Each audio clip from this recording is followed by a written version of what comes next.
қатысып кетесің, бәрін өзің ұйымдастырып отырмын, аяғырып тұрсаңыздар бар ғой. Баннерді делеген өзің пол жауып дейсің ғой.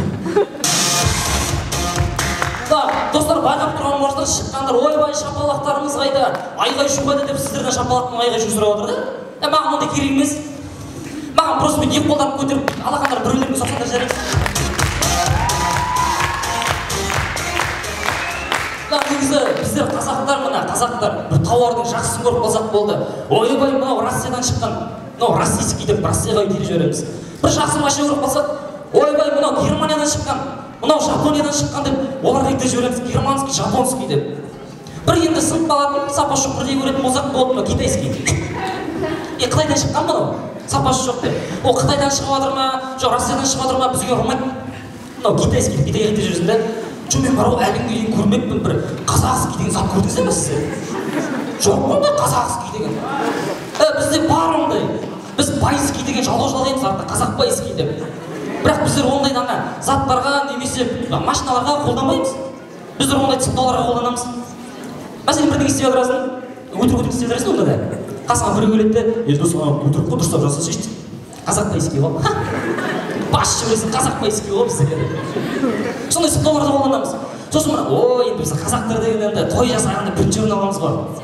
Мына орыстар, мысалы орыстар той жасағанда бір тамады жоқ, не бір видео атып жүрген кісі жоқ.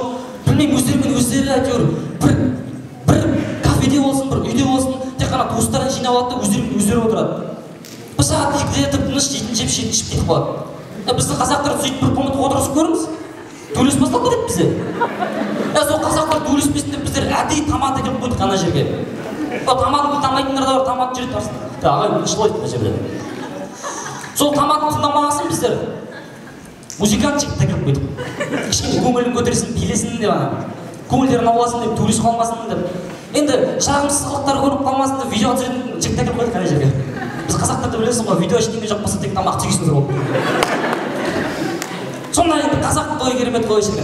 Одан кейін мына негізі мен өз басым қазақтарды африканстарға, негрларға теңеймін. Біздің олардан айырмашылығымыз жоқ екен былай қарасаң.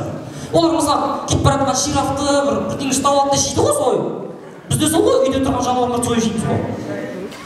Олар деген сосын мына негізі атақтылардың бәрі мына Эйкон, Бруно Марс, Майкл Джексон.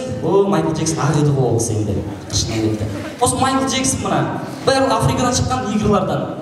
Бізде де бар ондай таланттар оралда. Рахат алдында стипендия алып қалтамда тұтас 10 000 теңге бар енді. Сосын бір магазинге бардым. Магазинге барып ана жерден батон мен майонез алып сол жерден жеп едім. Коламды алып сол жерден ішіп едім. Сосын бір 300 теңгеге ма шықты. Сосын тұтас 10 000 теңге лақтырып тастаған ғой деп. Бізде сдача жоқ дейді. Жоқ болса жоқ дегенде тегін ішіп кетіп қалдым. Жаған еріп кеттім содан кейін. Мына жақсы кетіп екінші күні қайтып бардым ана дүкенге. Группаластарымды, достарымды алып. Содан 9900-ге шығып кетті. Кәдімгі ана аштан жүргендер. Сосын мына негізі дос деп жатыр, көбісінің енді біреу қаладан келеді достар, біреу ауылдан келеді дегендей. Мен ауылда Сәкөн деген дос балам бар. Ой, анау енді қалаға келсе, анау қалада жүру невозможно бар ғой. Бірге келе жатырады, бір таныс қыз көріп қалып, привет деп өтіп кетсең, дос айтты ма, айтшы, дос тастыршы, адам берсін дейді да. Одан кейін мынандай достар болады. Сен әсін айтып кетсің ба, шуып кетіп кетсің ба, ол сені ұрып кетіреді ғой. Дос жақтасың сен деп. Мына жерің жағаңды жүреді кәдімгідей ауырды. Жоқ, ойлап қараңыздар. Мен негізі ғой, Геннадий Головкиннің сөйтіп күлмегеніне шүкіршілік етемін. Ойлап қараңыздаршы, ана достың орнында Геннадий Головкин болса. Мен оған шүкіршілік кетіп кетіріп, ол мені ұрмалап тұрып кетіріп. Строй 2 шүкіршіліктен кейін нокаут қой мен ана жерде. Жоқ, шынымен солай ғой. Сосын мына қыздар дейміз, қыздардың миы негізі балдардың миынан, ер адамдардың миынан 2 жылға үлкен болады дейді, тез өсіп кетеді дейді. Планеткалар тез өсіп кетеді дейді. Жоқ, қыздар өсетін болар, бірақ неге сіздер мысалға 22-ге болсын, 25-ге толып жатқан қызға болсын бүйтіп туған күнде ойыншық мешка апарып берсең, сіздер соны қалай қарсы аласыздар білесіздер ме? Күшті ғой ма деген, алла құрсын балықтарың қара. Ана бүйтіп құшақтап, түнде қастарыңызға алып жатасыздар, білмеймін анау мен істейсіздер түнде.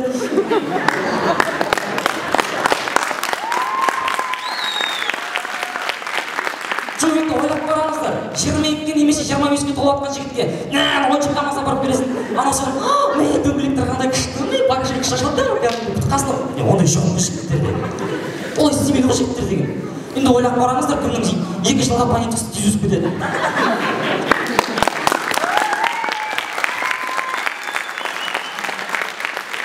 кейін мына қыздар ренжімеңіздер, бірақ сіздер көп уақыттарыңызды бір пайдасыз нәрсеге жұмсайды екенсіздер. Шынымен де солай екен. Жоқ, сіздер аяқтарыңызды қырасыздар қыстың күні. Гамаш-гамашықта жексеге аласыз, кім көреді сен қырғаныңды? Бәшбайлардың лаппен бояйсыңдар, күшті қылып, әкемі қылып бүйтіп қысаққа нәскей бересіңдер. Кім көреді аяқтарыңызды бояғанды? Душпен кіріп көтетіп тастайсыздар, күшті қылып бүйтіп. Осындай концерт жайданмана келесіздер. Ауыздарың ашылып, көздеріне жас аққанша күлесіздер, бәрі. Тым пайдасы шығарған бар ғой. Сосын мына байқап тұрсаңыздар, осы үздік әзіл номинациясы бойынша әзіл оқуға мен тек монологға жалғыз өзім шығып тұр екен да, қалғандылар команда екен да. Жоқ, негізі команда болғанда жаман ше. Ана дайындық келгенде бір-бірін таба алмай қаласың, біреу Қырымда, біреу Қытайда жүреді әйтеуір, бір-бірін қадап кетеді, немесе біреу келе алмай қалады деген сол дайындық дұрыс өтпейді. Мен рахат өзіммен өзім, кейде өз-өзімді қадап кетемін, кейде өз-өзімді дайындық келмей қаламын, сосын өз-өзіме отырып ренжимін мен. Кеше ренжіп қалып өзім 18 күні ғой, айнаның алдында тұрдым да, асылға сенікі болды ғой, ертең дайындық финал, дайындалсайшы дедім. Келіп тұрған өзім емеспін, негізі мен келіп тұрған өзім ана жақта тұрып әкелемін.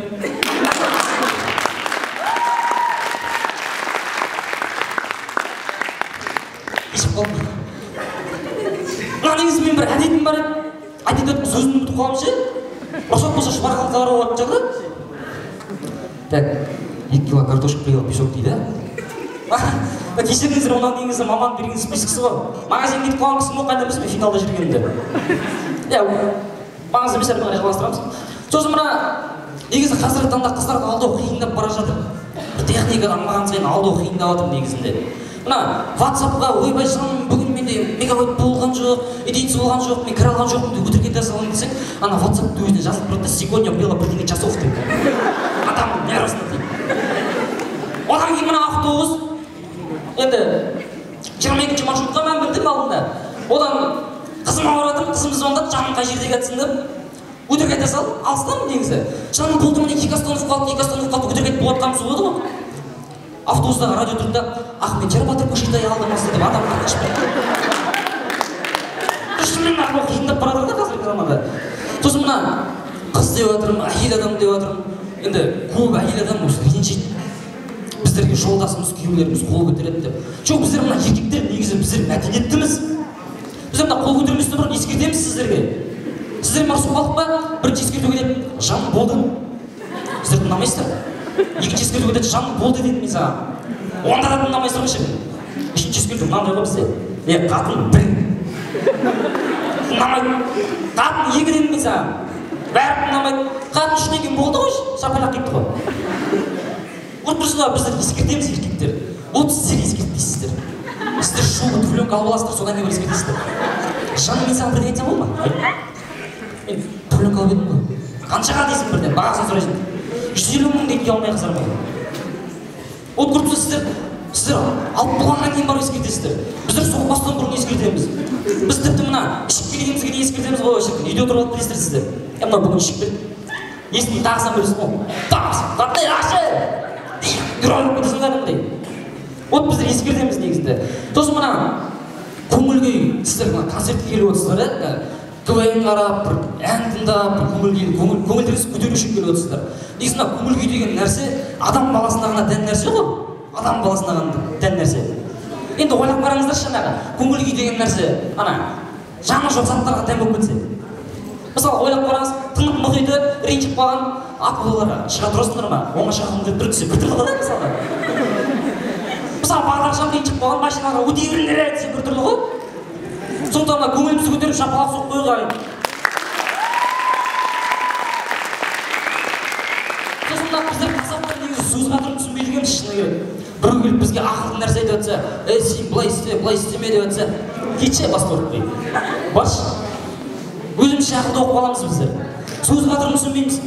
Вот Сайлаубек келіп бізге бірдеңе айтса, дейміз біздер.